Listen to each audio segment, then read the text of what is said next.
بسم الله الرحمن الرحيم ادع إلى سبيل ربك بالحكمة والموعظة الحسنة وجادلهم بالتي هي أحسن إن ربك هو أعلم بمن ضل عن سبيله وهو أعلم بالمهتدين. Assalamualaikum warahmatullahi wabarakatuh. Alhamdulillah wassalatu wassalamu ala rasulillah Sayyidina Muhammad Abdillah wa ala alihi wa ashabihi wa mawalah. La hawla wa la quwata illa billahil aliyil azim. Puji syukur kita panjatkan kehadirat Allah subhanahu wa ta'ala. Oleh karena anugerahnya kita bisa bertemu kembali di Sumayah Channel ini. Mudah-mudahan pertemuan kita mendapat berkah dan ridha dari Allah subhanahu wa ta'ala. Pemirsa yang saya cintai, terima kasih atas kesetiaannya masih membersamai kami di channel ini. Semoga apa yang kita bicarakan di channel ini semakin memperkokoh dan mempertebal keyakinan kita akan kebenaran daripada ajaran agama kita, agama yang diridhoi oleh Allah subhanahu wa ta'ala. Tanpa berpanjang kalam, mari kita lanjutkan kembali pembahasan kita tentang dusta-dusta yang disampaikan oleh Joshua M. Yasin, yang pada video kami yang pertama dan kedua kami telah membeberkan beberapa dustanya. Dan pada video yang ketiga ini saya akan berusaha untuk menampilkan dusta-dustanya.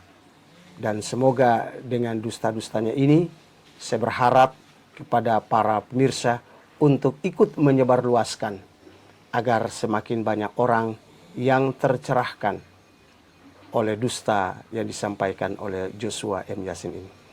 Mari kita saksikan video selanjutnya daripada Joshua M. Yasin ini. Sebelum saya bertobat mengenal Yesus sebagai Tuhan Juru Selamat saya pribadi, saya sangat menentang dan membenci orang-orang Nasrani. Berdasarkan ayat Al-Quran, Inna dinna indallahi Islam, sesungguhnya agama yang paling sempurna yaitu agama Islam. Saya katakan betul, agama mereka sempurna. Sholat 5 waktu mereka laksanakan, puasa zakat mereka laksanakan, tetapi agama tersebut tidak bisa menjamin keselamatan. Bohong kau. Justru agama Islamlah yang memberikan jaminan keselamatan bagi pengikutnya dari dunia sampai di akhirat nanti. Allah subhanahu wa ta'ala berfirman dalam Al-Quran surat Al-Bayyinah di ayat yang ke-8 dan ke-9 yang berbunyi sebagai berikut. Innal ladzina amanu wa amilus solihati ulaika hum khairul bariyah. Sungguh orang-orang yang beriman dan mengerjakan kebaikan, mereka itulah sebaik-baiknya makhluk. Jazaohum inda rabbihim jannatu adnin tajri min tahtihal anhar khalidina fiha abada. Balasan mereka di sisi Tuhan mereka adalah sorga Adn yang mengalir di bawahnya sungai-sungai. Mereka kekal di dalamnya selama-lamanya. Radiyallahu anhum waradu'an zalika liman hasya rabbah. Allah ridha kepada mereka dan mereka pun ridha kepadanya. Yang demikian itu adalah balasan bagi orang-orang yang takut kepada Tuhannya. Demikian garansi atau jaminan yang diberikan Allah pada kami yang beragama Islam. Sementara bagi orang-orang yang beragama di luar Islam, keyakinan agama mereka didiskualifikasi oleh Allah Subhanahu wa ta'ala. Sebagaimana Allah Subhanahu wa ta'ala berfirman dalam Al-Quran surat Al-Imran ayat 85 yang berbunyi, "Wa may yabtaghi ghairal Islam dina." Dan barang siapa mencari agama selain Islam, fala yuqbala min, maka tidak akan diterima daripadanya. wa huwa fil akhirati minal khasirin, dan dia di akhirat termasuk orang yang merugi. Apa bentuk kerugiannya? Dijelaskan juga oleh Allah Subhanahu wa taala di dalam Al-Qur'an surat Al-Baqarah ayat 217 yang berbunyi, wa may yartadid minkum an dinihi, dan barang siapa yang murtad di antara kamu dari agamanya, artinya keluar dari agama Islam, fayamuts wa huwa kafir, lalu dia mati dalam kekafiran, faulaika habitat a'maluhum fid dunya wal akhirah, maka mereka itu sia-sia amalnya di dunia dan di akhirat. Wa ulaika ashabun nar, mereka itulah penghuni neraka. Hum fiha khalidun, mereka kekal di dalamnya. Demikian janji Allah Tuhan kami. And the Lord our God will never betray his promises. Allah Tuhan kami tidak akan mengingkari janji-janjinya. Saudara-saudaraku sekalian, parahnya di videonya di atas, Joshua M. Yasin ini telah membuat satu fitnah yang dapat memecah kerukunan antar umat beragama, khususnya umat Islam dengan umat Kristen, di mana dia mengatakan bahwa yang membuat dia membenci orang-orang Kristen itu adalah karena adanya firman Allah yang berbunyi, inna dina indallahil Islam. Saudara-saudaraku sekalian, marilah kita menggunakan akal sehat kita. Seandainya ayat ini benar-benar mengajarkan kepada kami, kepada kita umat Islam, untuk membenci dan memusuhi orang-orang di luar agama Islam, khususnya Kristen. Kira-kira apakah umat Kristen di Indonesia bisa hidup tentram, aman, nyaman, dan damai? Sementara penduduk di Republik ini adalah umat Islam yang berjumlah 240 juta dari jumlah penduduk Indonesia 270 juta jiwa. Umat Islam adalah mayoritas. Bagaimana kalau umat Islam menindas yang minoritas? Mikir dong. Ayo kita lanjutkan video berikutnya. Dan latar belakang daripada keluarga saya, ayah saya seorang kiai, ibu saya seorang ustazah, dan paman saya seorang kiai, dan saya anak tunggal satu-satunya seorang guru agama Islam. Pemirsa yang saya muliakan, bila kita menyimak dengan seksama apa yang disampaikan oleh Joshua ini, maka kita pasti berasumsi bahwa orang ini pasti memiliki pengetahuan agama yang mumpuni dan sangat fasih dalam membaca ayat-ayat Al-Quran, serta dia pasti paham dengan arti dari ayat Al-Quran yang dia baca. Benarkah demikian? Mari kita simak videonya berikut ini. Inna dinna indallahi Islam. Apa? Inna dinna indallahi Islam. Sesungguhnya agama yang paling sempurna yaitu agama Islam. Goblok lu. Bacaannya bukan begitu, Oon. Bacaan yang benar itu adalah inna dina indallahil Islam. Ngaku guru agama, ngaku anak kiai, ngaku anak seorang ustazah, tapi bacaan Al-Qur'annya kok amburadul seperti itu. Karo astuti kan? Coba baca sekali lagi. Inna dinna indallahi Islam. Sesungguhnya agama yang paling sempurna yaitu agama Islam. Ya, memang benar agama yang paling sempurna itu adalah agama Islam. Dan tidak ada satu agama pun yang bisa menyamai atau menandingi keluhuran agama Islam. Al-Islamu ya'lu wa la yu'la alaih. Ajaran agama Islam itu luhur dan agung, serta sempurna, dan tidak ada satupun agama yang bisa menyamai, apalagi mengungguli ajaran Islam.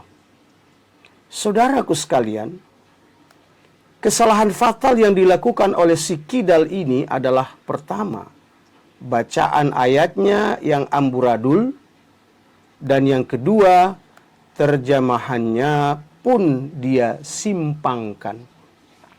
Parahnya lagi, dia menjadikan ayat ini sebagai dalil untuk membenci orang-orang Kristen. Tolol kan? Anehnya, orang-orang Kristen percaya saja dengan omongannya. Coba saudara gunakan akal sehat alias logika yang benar. Kalau benar ayat yang disampaikan oleh Joshua itu sebagai dasar atau dalil untuk membenci atau memusuhi orang-orang Kristen, maka saya yakin orang-orang yang beragama di luar Islam, terutama Kristen, pasti akan eksodus keluar dari Indonesia ini karena mereka tidak bisa hidup tenang dan damai. Betul? Baik, kita lanjutkan lagi videonya. Alkitab Injil dia bilang palsu katanya. Kalau memang Alkitab Injil itu palsu, tolong buktikan aslinya ada apa enggak? Nggak bisa buktikan dia sampai sekarang. Yang harus ngebuktiin bahwa Alkitab kalian itu adalah asli, itu adalah kalian sendiri. Bukan kami orang Islam. Logikanya begini, kalau saya dituduh orang bahwa ijazah saya palsu, maka langkah saya untuk mematahkan tuduhan orang itu adalah dengan menunjukkan ijazah asli saya. Karena pemilik ijazah asli adalah saya. Begitu juga dengan Injil. Pemilik Injil itu kan kalian orang Kristen. Jadi orang Kristenlah yang seharusnya menunjukkan Injil aslinya. Sebab Injil yang ada sekarang di Indonesia ini adalah Injil terjemahan. Benar kan? Kami katakan Injil yang sekarang ini adalah Injil yang palsu karena menurut pengetahuan kami, Injil asli itu adalah Injil yang ditulis oleh murid-murid Yesus atau pengikut-pengikut Yesus yang tinggal di Yerusalem yang menggunakan bahasa Ibrani. Sebab kesehariannya Yesus menggunakan bahasa Ibrani. Dan sudah pasti Injil itu diturunkan dalam bahasa Ibrani. Saudara, mungkin teman-teman di Kristen menjawab, ada kok Injil berbahasa Ibrani? Ya, memang ada. Tetapi Injil yang berbahasa Ibrani itu adalah Injil terjemahan dari bahasa Yunani, karena penulis-penulis Injil itu adalah orang-orang Yunani yang bukan murid Yesus dan tidak pernah hidup sejaman dengan Yesus. Beda dengan Al-Quran. Al-Quran yang ada adalah berbahasa Arab. Yang seluruh naskah berbahasa Arab itu namanya Mushaf Al-Quran. Dan ada Al-Quran disertai terjemahan. Namanya Al-Quran dan terjemahannya. Saudara, Al-Quran telah diterjemahkan ke dalam berbagai bahasa di dunia ini. Tetapi selalu disertai dengan bahasa aslinya. Sehingga bila terjadi penyelewengan dalam terjemahannya, kita bisa kembali ke konteks bahasa aslinya, yakni bahasa Arab. Jadi, Al-Quran lebih hebat kan? Lanjut. Dan ditambah lagi guru ngaji saya bilang, kalau kita bisa memerangi orang kafir, itu mendapat 70 pahala, 70 bidadari. Nah saya tanya sama guru ngaji, yang dimaksud memerangi orang kafir gimana? Ya contohnya katanya bisa ngislamin orang-orang di luar agama Islam, seperti Kristen katanya, itu harus kita Islamkan. Bohong kau, penipu kau. Andai kata semua orang Islam berjiwa seperti yang kau katakan, maka saya yakin bahwa tidak ada orang yang beragama selain Islam yang bisa hidup aman dan nyaman di negeri ini. Faktanya, semua pemeluk agama yang ada di Republik ini hidup tentram, aman, dan damai, kan? Saudaraku sekalian, Islam adalah agama yang sangat toleran. Karena itu Islam sangat menghormati penganut agama selain Islam. Pemeluk-pemeluk Islam tidak pernah membujuk, merayu, atau mengintimidasi pengikut agama lain agar masuk ke dalam agama Islam dengan dijanjikan harta, tahta, wanita, atau sembako misalnya. Apalagi sampai memaksa atau mengintimidasi pemeluk agama lain untuk masuk ke dalam Islam. Al-Quran mengajarkan kepada kami bahwa lakum dinukum waliyadin. Bagi kalian dengan agama kalian dan bagi kami dengan agama kami. La ikraha fid din. Tak ada paksaan dalam agama. Jadi apa yang dikatakan oleh Joshua bin Astuti ini adalah suatu kebohongan untuk mendapatkan simpati dan donasi dari orang-orang Kristen di Indonesia. Sebab tak ada hadis yang menjelaskan bahwa kalau kalian berhasil mengislamkan seseorang di luar Islam, maka kalian akan mendapatkan 70 pahala dan 70 bidadari pada hari kiamat. Jelas? Kalau sudah jelas, mari kita lanjutkan pada video berikutnya. Justru Alkitab Injil itu semua mereka harus paham dengan yang namanya Injil. Karena Al-Quran sendiri berkata, "Hei orang-orang yang beriman, kamu tidak dipandang beragama kalau kamu tidak beriman kepada Alkitab Injil." Jadi kalau seandainya mereka hanya belajar Al-Quran saja, Alkitab Injil tidak mereka imani, mereka tidak dipandang beragama. Hah? Apa kau bilang? Kami tidak dipandang beragama kalau kami tidak mengimani Injil? Ah, ada-ada saja kau. Kami orang Islam tidak ada yang tidak beriman kepada Injil. Karena Injil adalah salah satu kitab suci yang masuk dalam bagian dari rukun iman kami.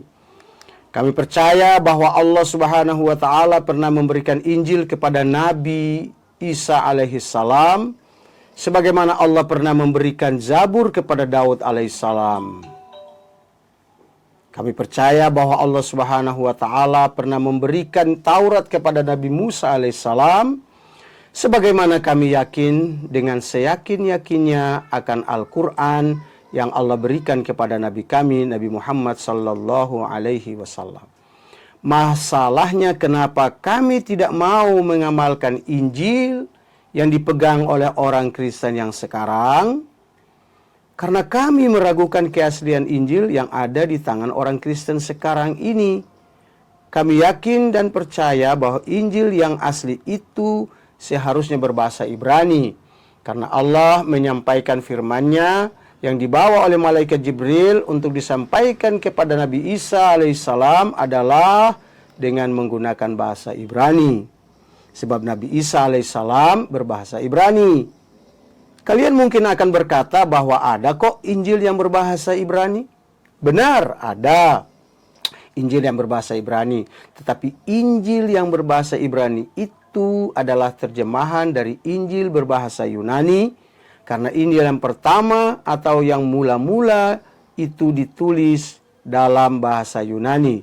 Sementara Yesus sendiri, orang Israel yang menggunakan bahasa Ibrani. Apalagi para penulis Injil yang 4 itu, Matius, Markus, Lukas, dan Yahya atau Yohanes, bukanlah murid-murid Yesus yang mendapatkan pengajaran langsung dari Yesus Kristus. Itulah salah satu alasan mengapa kami meragukan kebenaran Injil yang 4 itu. Rasulullah sallallahu alaihi wasallam, Nabi kami bersabda, "Da yuribuka ila ma la yuribuka." Tinggalkan yang meragukan kepada yang tidak meragukan. Dan yang tidak meragukan kami itu adalah Al-Qur'anul Karim. Saudara Joshua bin Astuti ini pun berkata, Justru Alkitab Injil itu semua mereka harus paham dengan yang namanya Injil. Karena Al-Quran sendiri berkata, "Hei orang-orang yang beriman, kamu tidak dipandang beragama kalau kamu tidak beriman kepada Alkitab Injil." Jadi kalau seandainya mereka hanya belajar Al-Quran saja, Alkitab Injil tidak mereka imani, mereka tidak dipandang beragama. justru kalian orang-orang Kristen yang dipandang tidak beragama, kalau kalian tidak mengamalkan ajaran Injil, Taurat, dan Al-Quran. Bukan kami orang Islam. Ini bukti dalil Al-Qurannya. Lihat Al-Quran surat Al-Ma'idah ayat yang ke-68. Di mana Allah Subhanahu wa Ta'ala berfirman, "Qul ya ahlal kitab." Katakanlah Muhammad, wahai para ahli kitab. Maksudnya wahai orang-orang Yahudi dan orang Nasrani alias Kristen. Lastum ala syai'in. Kalian tidak dipandang beragama sedikit pun hatta tuqimut Taurata wal Injil. Sehingga kalian menegakkan ajaran-ajaran Taurat dan Injil. Wa ma unzila ilaikum mir rabbikum. Dan menjalankan Al-Quran yang diturunkan kepada kalian dari Tuhan kalian. Jadi apa yang dikatakan oleh pendeta Joshua di atas tadi adalah suatu pemutarbalikan fakta. Tak ada ayat Al-Quran yang menyatakan bahwa, hai orang-orang yang beriman, kamu tidak dipandang beragama kalau kamu tidak beriman kepada kitab Injil. Bahkan Al-Quran memerintahkan kepada orang-orang Kristen alias Nasrani untuk menegakkan ajaran Injil. Saya mau bertanya, adakah orang Kristen yang telah menegakkan hukum-hukum yang ada di dalam Injil? Al-Quran surat Al-Ma'idah ayat 47 menjelaskan, "Wal yahkum ahlal Injil bima anzalallahu fi." Dan hendaklah pengikut-pengikut Injil, orang Kristen, memutuskan perkara menurut apa yang diturunkan Allah di dalamnya. Wa man lam yahkum bima anzalallah. Dan barang siapa yang tidak memutuskan perkara menurut apa yang diturunkan Allah di dalam Injil itu, faulaika humul fasiqun, maka mereka itulah orang-orang yang fasik. Jadi saudaraku sekalian, jika orang-orang Kristen tak mau disebut sebagai orang-orang fasik, maka hendaklah mereka melaksanakan ajaran-ajaran Injil seperti yang tercantum dalam Matius pasal 5 ayat 27 sampai 29 yang berbunyi, "Kamu telah mendengar firman, janganlah berzina, tetapi aku berkata kepadamu, setiap orang yang memandang perempuan serta menginginkannya sudah berzina dengan dia di dalam hatinya. Maka jika matamu yang kanan menyesatkan engkau, cungkillah dan buanglah, karena lebih baik bagimu jika satu dari anggota tubuhmu binasa daripada tubuhmu dengan utuh dicampakkan ke dalam neraka." Pertanyaannya, apakah ada orang Kristen yang pernah dicungkil matanya karena menegakkan hukum ini? Bukankah tidak sedikit orang Kristen yang bermata keranjang? Ataukah ada orang Kristen yang menegakkan hukum yang terkandung dalam Matius 5 ayat 39 yang berbunyi, "Tetapi aku berkata kepadamu, janganlah kamu melawan orang-orang yang berbuat jahat kepadamu, melainkan siapapun yang menampar pipi kananmu, berilah juga kepadanya pipi kirimu." Adakah orang Kristen yang mengamalkan ajaran ini? Silakan komen di kolom komentar. Lanjut. Setiap tanggal 25 saya memperingati kelahiran Yesus. Sama dengan yang namanya Maulid Nabi, kelahiran Nabi Muhammad. Enggak sama bro. Mungkin serupa tapi tak sama. Kalau tanggal 20 Desember yang diperingati sebagai hari kelahiran Yesus Kristus itu diragukan kebenarannya dan masih disangsikan keabsahannya. Jangankan kami orang Islam, kalangan Kristen sendiri pun banyak yang meragukan kebenarannya. Sebab di dalam Injil yang ditulis oleh Matius, Markus, Lukas, dan Yohanes tidak menyatakan secara tegas dan jelas bahwa Yesus dilahirkan pada tanggal 25 Desember. Beda dengan Nabi kami, tempat, tanggal, bulan, tahun, serta hari dan waktu lahirnya jelas. Lahirnya pada hari Senin pagi, menjelang terbitnya fajar di kota Mekah, pada tanggal 12 Rabiul Awal, tahun Fil atau tahun gajah, yang bertepatan dengan 20 April tahun 571 Masehi. Jelas? Kalau jelas, mari kita lanjut pada video berikutnya. Kalau Maulid kan perjalanan Nabi Muhammad dari Gua Hiro, menerima wahyu. Iqra ya Muhammad, bacalah senama Tuhanmu. La Nabi Horia Jibril. Apa? Coba kau ulangi lagi. Iqra ya Muhammad, bacalah senama Tuhanmu. La Nabi Horia Jibril. Aku nggak bisa baca tuh, Tuhan kok. Kasihan amat Nabi nggak bisa baca. Yang harus dikasihani itu lu, bukan Nabi kami. Nabi kami memang tak bisa baca dan tulis, tapi beliau digelari Al-Amin, artinya orang yang sangat jujur, dan dia tak pernah berdusta atau berbohong. Tidak seperti kamu yang pandai baca dan tulis, tapi astuti, asli tukang tipu, sehingga kau lebih pantas digelari Joshua Tipsani, Joshua tukang tipu sana, tipu sini.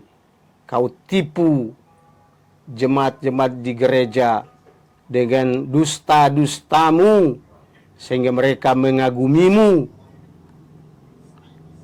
dan memberikan rupiah mereka kepadamu, sehingga kau semakin bersemangat untuk melanjutkan penipuanmu. Seandainya jemaat gereja itu tahu dengan dusta-dustamu, saya yakin mereka tidak akan menggubris kesaksianmu. Kasihan mereka yang telah kau tipu. Oleh karena itu, pada saudara-saudara pemirsa, sebarkan video ini agar teman-teman Kristen kita mereka sadar kalau mereka itu telah ditipu oleh orang-orang yang mengaku-ngaku sebagai murtadin, seperti yang dilakukan oleh Joshua bin Astuti ini. Saudara-saudara, Joshua ini juga mengatakan kalau Maulid itu kan perjalanan Nabi Muhammad dari Gua Hira menerima wahyu.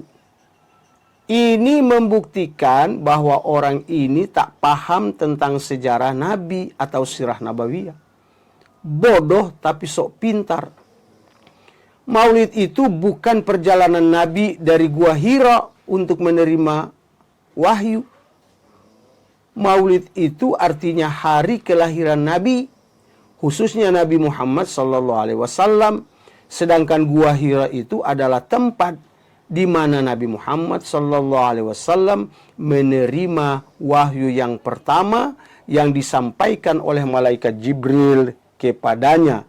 Dan ketika malaikat Jibril menyampaikan wahyu pertamanya, jawaban Nabi ketika itu adalah, malaikat berkata, Iqra, bacalah. Kemudian Nabi pun menjawab, Ma ana biqari, aku tidak bisa membaca. Dan bukan Ma ana bihairi ya Jibril, seperti yang dikatakan oleh Joshua bin Astuti. Jaka sembung bawa golok, gah nyambung goblok. Baik, lanjut. Saya maaf kata, waktu saya pertama masuk YouTube, saudara, itu kan di nomor WA saya. Tiba-tiba ada Pak Haji tengah malam telepon saya, Pak, pendeta ada nomor rekening. Cuman saya punya hikmat kan. Coba kalau saya langsung kasih dia langsung ditransfer kan. Tuhan kasih hikmat. Bapak siapa? Kok tiba-tiba nanya nomor rekening saya? Saya nggak kenal Bapak dan ucapan Bapak ucapan Assalamualaikum. Ya Pak, saya mau kasih Bapak 100 juta. Hari ini juga Bapak tinggalkan Tuhan Yesus. Saya bilang, maaf, saya bilang.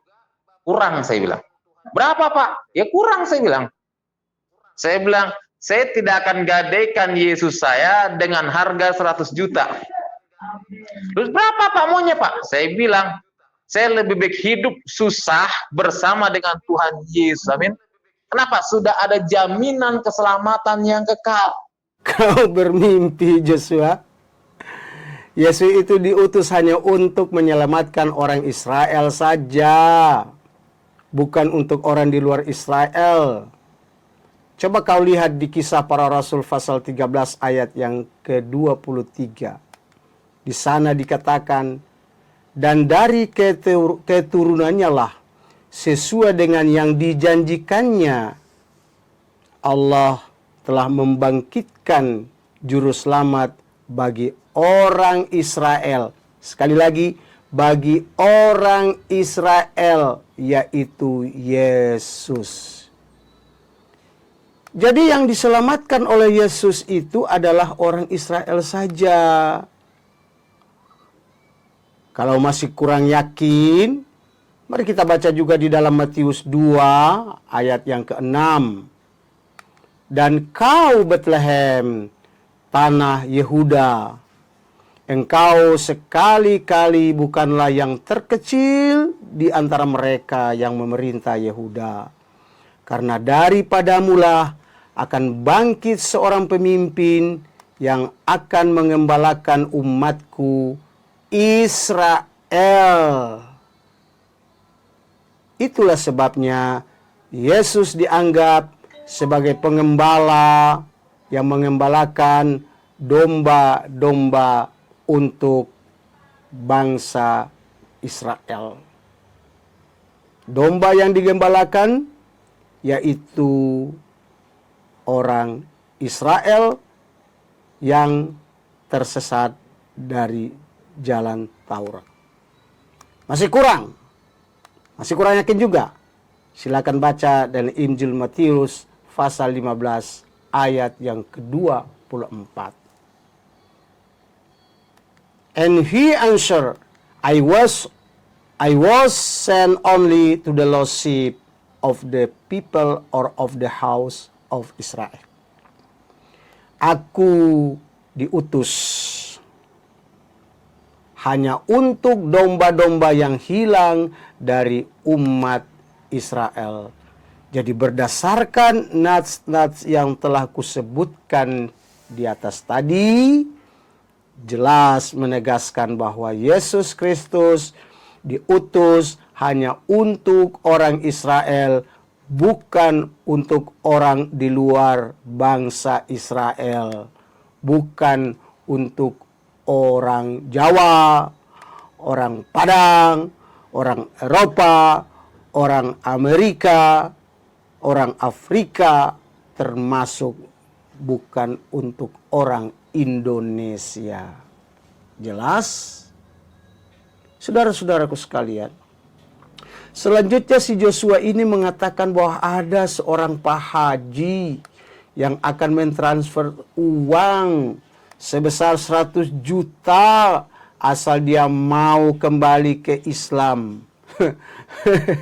Itu hanyalah cerita yang dibuat-buat, yang dikarang-karang oleh Joshua dengan harapan supaya orang-orang Kristen jatuh simpati, lalu mengisi kantongnya, dompetnya, sakunya, rekeningnya, bahkan perutnya dengan donasi-donasi mereka.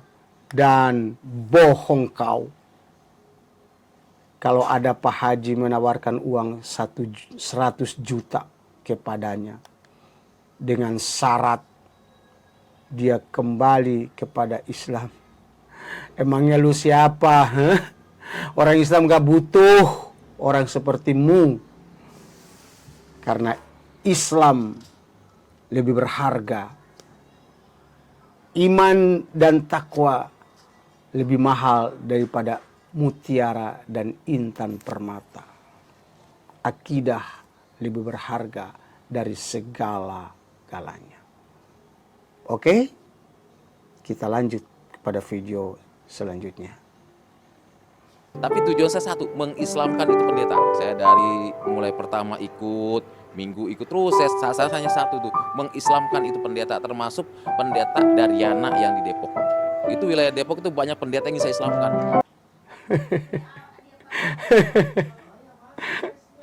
Kalau memang benar kamu telah mengislamkan banyak pendeta di daerah Depok, coba kau sebutkan siapa saja pendeta-pendeta yang sudah kau islamkan. Jangan-jangan kau hanya omong kosong. Buktinya di video ini kau bilang banyak pendeta yang kau islamkan.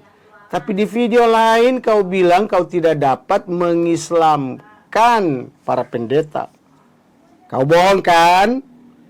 Nih, kita buktikan dustamu. Itu tujuan saya, ingin mengislamkan beberapa pendeta. Tahun 1999.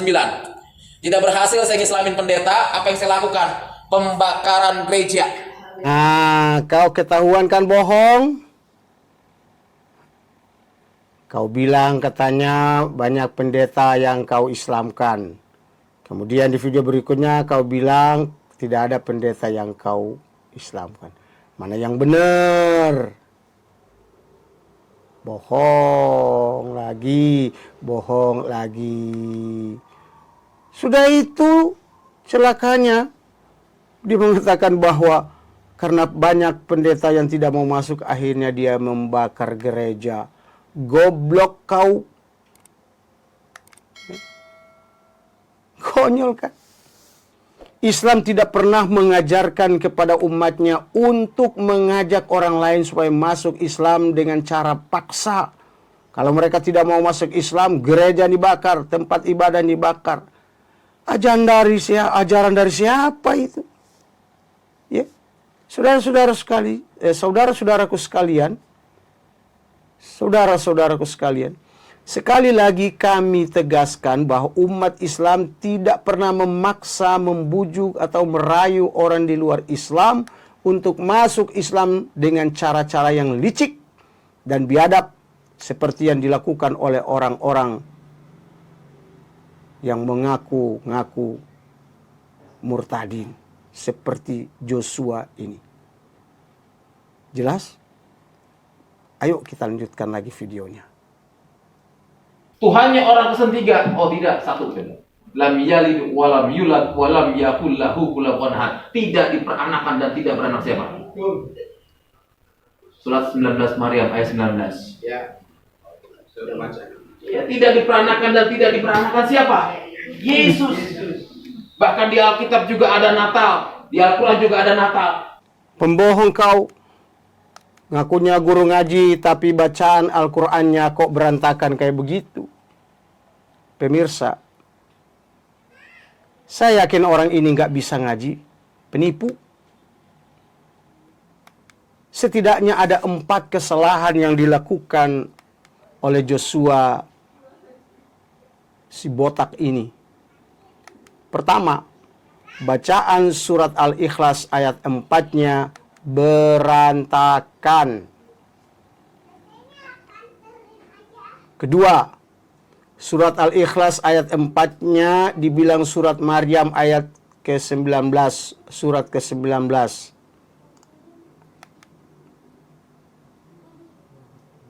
Ketiga, Yesus disebutkannya tidak diperanakan. Padahal Yesus itu dilahirkan oleh seorang perempuan yang sangat mulia yang bernama Bunda Maria. Bukankah Yesus itu diperanakan oleh Bunda Maria? Keempat, katanya Natal itu ada di dalam Alkitab dan ada di dalam Al-Quran. Padahal bohong. Karena tidak ada di dalam Injil maupun Al-Quran yang menjelaskan tentang Natal. Ya, jangan bohong kau ya Joshua. Baik, kita lanjutkan lagi videonya. Makanya apa? Muhammad ketika dia meninggal dunia, dia kata, ummati, ummati, hai umatku, selamatkan diri masing-masing, aku nggak bisa menyelamatkan engkau. Ya Rasulullah, siapa yang bisa menyelamatkan aku? Isa ibni Maryam marohula kalimatullah. Isa anak Maryam yang akan menyelamatkan engkau. Wal awalu wal akhiru, dialah yang awal dan yang akhir. Oke, kan doanya Muhammad, ya Allah dekatkan aku dengan Isa anak Maryam yang maha tinggi. Itu doanya Nabi Muhammad. Memang benar-benar Joshua ini pembual ulung, ya, tukang bohong kelas kakap. Joshua, kalau memang benar ceritamu itu ada di dalam riwayat hadis, coba tunjukkan hadisnya, hadis apa dan riwayat siapa.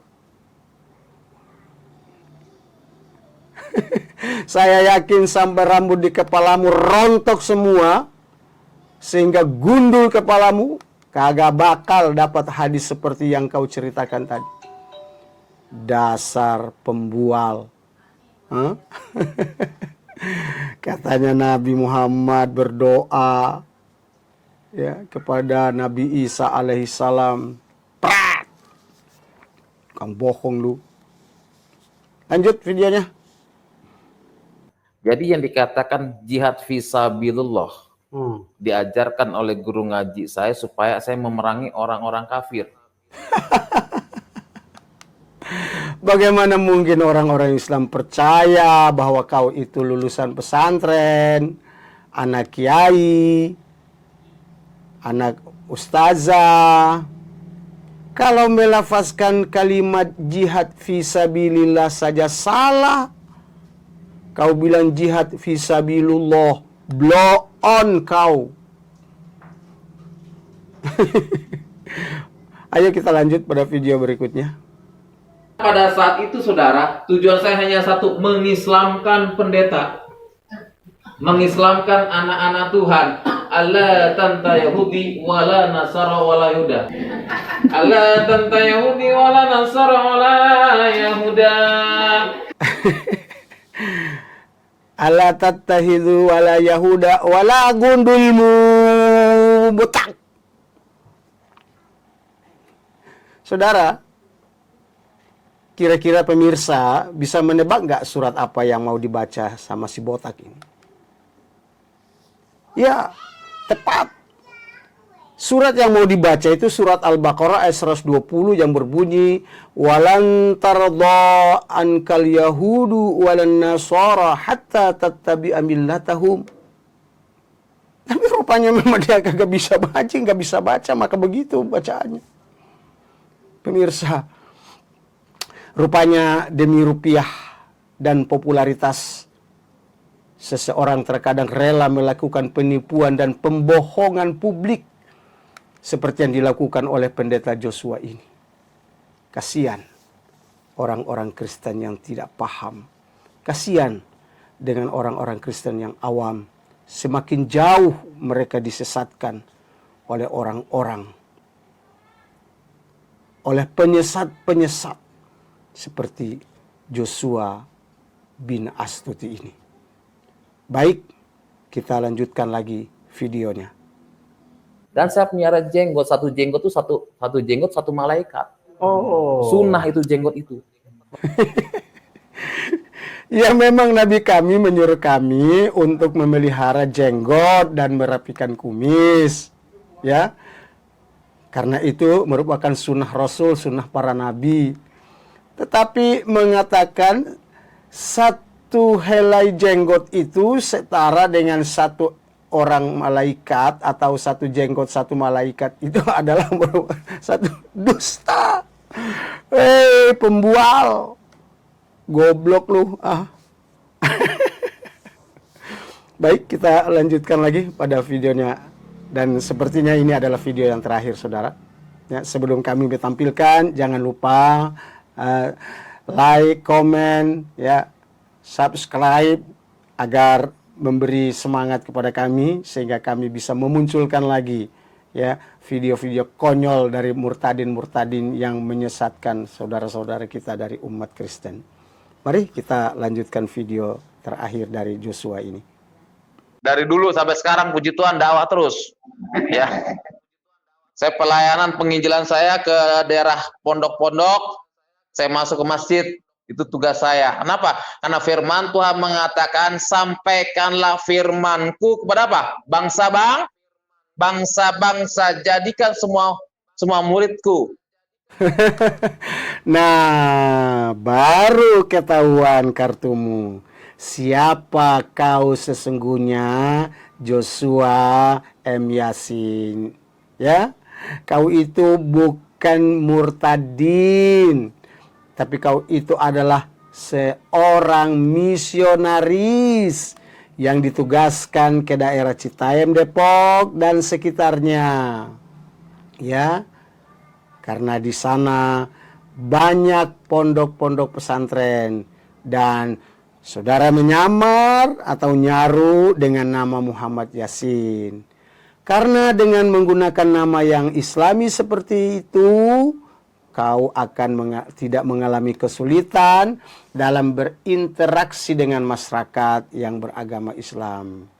Dan dalam menjalankan misi-misi mereka ini, saudara-saudara kaum muslimin, mereka terkadang berpura-pura menjadi orang Islam yang taat, pakai baju koko, pakai sarung, pakai peci, nggak bisa melafazkan kalimat-kalimat dalam bahasa Arab, belajar agar supaya mereka bisa diterima, seperti mengucapkan kalimat-kalimat La ilaha illallah, Muhammadur Rasulullah, Allahu Akbar, dan yang lain-lain.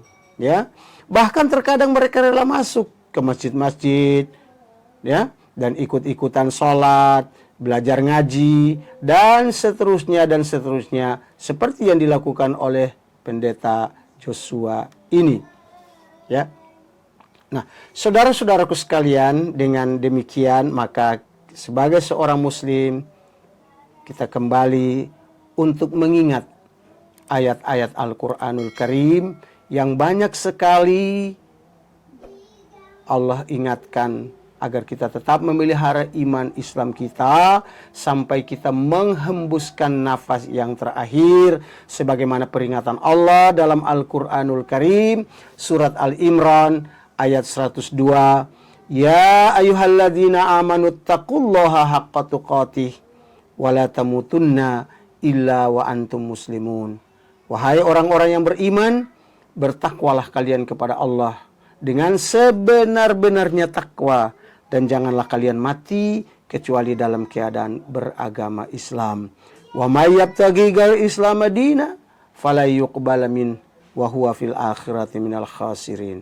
Barang siapa yang mencari agama selain Islam, maka tidak akan diterima daripadanya agama itu, dan dia di akhirat termasuk orang yang merugi.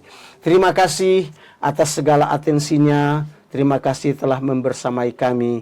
Kiranya Allah Subhanahu wa Ta'ala memberkahi hidup dan kehidupan kita. Dan jikalau nanti saya, Bapak, Ibu, dan Saudara diwafatkan Allah, semoga kita diwafatkan dalam keadaan beragama Islam dan mati dalam keadaan husnul khotimah. Terima kasih. Billahi taufiq wal hidayah. Assalamualaikum warahmatullahi wabarakatuh.